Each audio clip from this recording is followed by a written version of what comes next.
सुनैना दोनों हाथों में पोटली लिए खेत में काम कर रहे पति और देवर को खाना देने जा रही थी।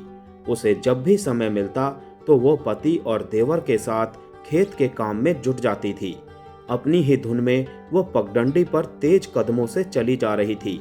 तभी सामने से आ रहे सरपंच के लड़के अवधू और मुनीम गंगादीन पर उसकी नजर पड़ी। वो ठिठक कर पगडंडी से उतरकर खेत में खड़ी हो गई और उन दोनों को जाने का रास्ता दे दिया। अवधू और मुनीम गंगादीन की नजर सुनैना की इस हरकत और उसके गदराए जिस्म के उतार चढ़ावों पर पड़ी। वे दोनों उसे गिद्ध की तरह ताकते हुए आगे बढ़ गए। कुछ दूर जाने के बाद अवधू ने गंगादीन से पूछा, क्यों मुनीम जी, ये सोन चिरैया किसके घर की है?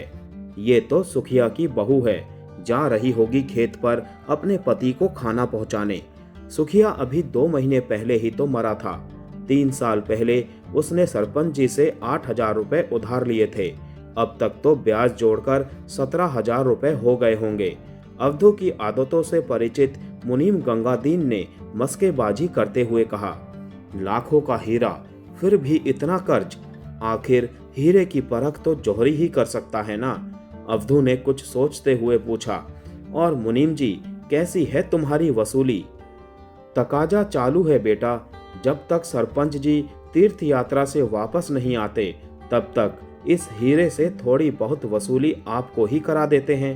मुनीम जी, जब हमें फायदा होगा तभी तो आपकी तरक्की हो सकेगी। दूसरे दिन मुनीम गंगादीन सुबह सुबह ही सुनैना के घर जा पहुंचा। उस समय सुखिया के दोनों लड़के श्यामू और हरिया दालान में बैठे चाय पी रहे थे। गंगादीन को सामने देख श्यामू ने चाय छोड़कर दालान में रखे तख्त पर चादर बिछाते हुए कहा, राम राम मुनीम जी, बैठो, मैं चाय लेकर आता हूँ। चाय तो लूंगा ही, लेकिन बेटा श्यामू, धीरे धीरे आजकल पर टालते हुए 8,000 के 17,000 रुपए हो गए। तूने महीने भर की मोहलत मांगी थी, वो भी पूरी हो गई। मूल तो मूल, तू तो ब्याज तक नहीं देता। मुनीम जी, आप तो घर की हालत देख ही रहे हैं। कुछ ही दिनों पहले हरिया का घर बसाया है और अभी अभी पिताजी भी गुजरे हैं। श्यामू की आंखों में आंसू भर आए। मैं तो समझ रहा हूँ, लेकिन जब वो समझे जिसकी पूंजी फंसी है तब ना। वैसे तूने महीने भर की मोहलत लेने के बाद भी फूटी कौड़ी तक नहीं लौटाई, मुनीम गंगादीन ने कहा। तब तक सुनैना गंगादीन के लिए चाय लेकर आ गई। गंगादीन उसकी नाजुक उंगलियों को छूता हुआ चाय लेकर सुड़कने लगा और हरिया चुपचाप बुत बना सामने खड़ा रहा। देख हरिया, मुझसे जितना बन सका उतनी मोहलत दिलाता गया, अब मुझसे कुछ मत कहना। वैसे भी सरपंच जी तुझसे कितना नाराज हुए थे। मुझे एक रास्ता और नजर आ रहा है, अगर तू कहे तो। कहकर गंगादीन रुक गया। कौन सा रास्ता? श्यामू व हरिया ने एक साथ पूछा। तुम्हें तो मालूम ही है कि इन दिनों सरपंच जी तीर्थ यात्रा करने चले गए हैं। आजकल उनका कामकाज उनका बेटा अवधू ही देखता है।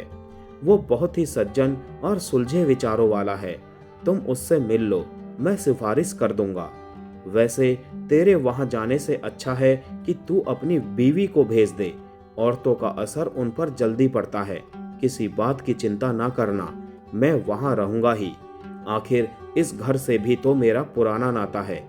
मुनीम गंगादीन ने चाय पीते पीते श्यामू व हरिया को भरोसे में लेते हुए कहा। सुनैना ने दरवाजे की ओट से मुनीम की सारी बातें सुन ली थी। श्यामू सुनैना को अवधू की कोठी पर अकेली नहीं भेजना चाहता था, पर सुनैना सोच रही थी कि कैसे भी हो वो अपने परिवार के सिर से सरपंच का कर्ज उतार कर फेंक देगी। दूसरे दिन सुनैना सरपंच की कोठी के दरवाजे पर जा पहुंची।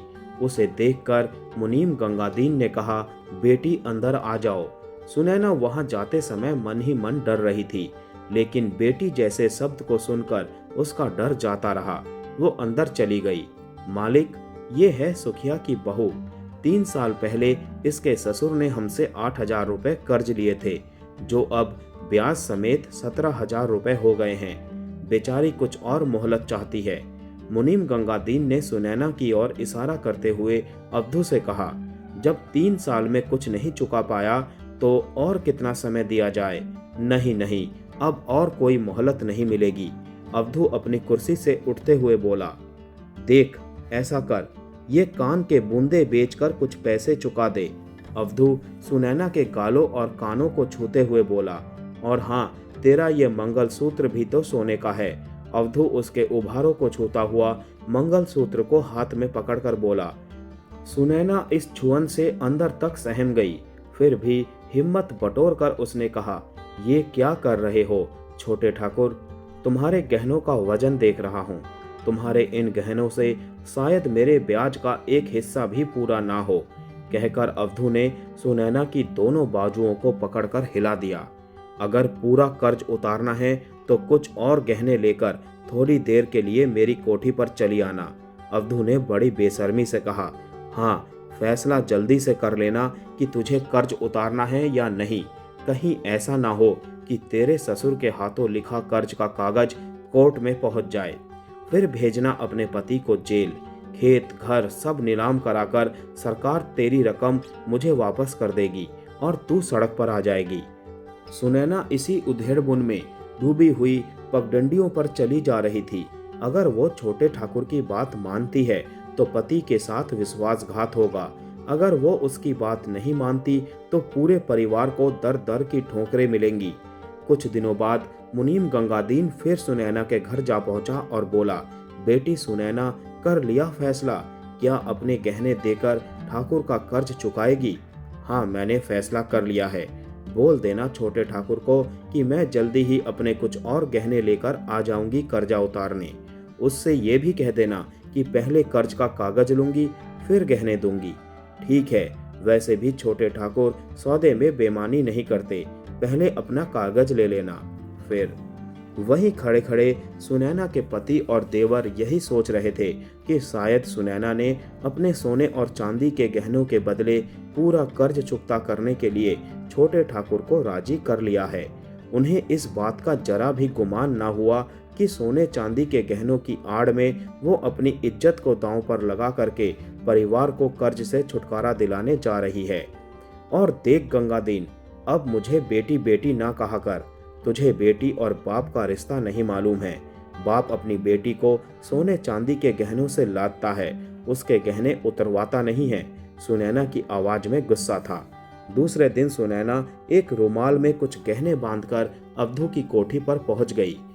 आजा, अंदर कमरे में तेरा कागज निकालकर इंतजार कर रहे हैं छोटे ठाकुर। सुनैना को देखते ही मुनीम गंगादीन बोला। सुनैना झटपट कमरे में जा पहुंची और बोली, देख लो छोटे ठाकुर, ये हैं मेरे गहने, लेकिन पहले कर्ज का कागज मुझे दे दो। ठीक है, ये लो अपना कागज, अवधू ने कहा। सुनैना ने उस कागज पर सरसरी निगाह डाली और उसे अपने ब्लाउज के अंदर रख लिया। ये गहने तो लोगों की आंखों में पर्दा डालने के लिए हैं। तेरे पास तो एक ऐसा गहना है जिसे तू जब चाहे मुझे देकर और चाहे जितनी रकम ले ले। अवधू कुटिल मुस्कान लाते हुए बोला। ये क्या कह रहे हो छोटे ठाकुर? सुनैना की आवाज में शेरनी जैसी दहाड़ थी। अवधू को इसकी जरा भी उम्मीद नहीं थी। सुनैना बिजली की रफ्तार से अहाते में चली गई। तब तक गांव की कुछ औरतें और आदमी भी कोठी के सामने आकर खड़े हो गए थे। वहां से अहाते के भीतर का नजारा साफ दिखाई दे रहा था। लोगों को देखकर नौकरों की भी हिम्मत जाती रही कि वो सुनैना को भीतर करके दरवाजा बंद कर ले। अवधू और गंगादीन भी समझ रहे थे कि अब वो दिन नहीं रहे जब बड़ी जाति वाले नीची जाति वालों से खुलेआम जबरदस्ती कर लेते थे। सुनैना बाहर आकर बोली, छोटे ठाकुर और गंगादीन, देख लो, पूरे गहने हैं पोटली में। उतर गया ना मेरे परिवार का सारा कर्ज? सबके सामने कह दो। हाँ हाँ ठीक है, अवधू ने घायल सांप की तरह फुंफकार कर कहा। सभी लोगों के जाने के बाद अवधू और गंगादीन ने जब पोटली खोलकर देखी तो वे हारे हुए जुआरी की तरह बैठ गए। उसमें सुनैना के गहनों के साथ साथ गंगादीन की बेटी के भी कुछ गहने थे, जो सुनैना की अच्छी सहेलियों में से एक थी। अब मैं अपनी बेटी के सामने कौन सा मुंह लेकर जाऊंगा? क्या सुनैना उससे मेरी सब करतूतें बताकर ये गहने लेकर आई है? यही सब सोचकर गंगादीन का सिर घूम रहा था। अवधू और गंगादीन दोनों समझ गए कि सुनैना एक माहिर खिलाड़ी की तरह बहुत अच्छा खेल खिलाकर गई है।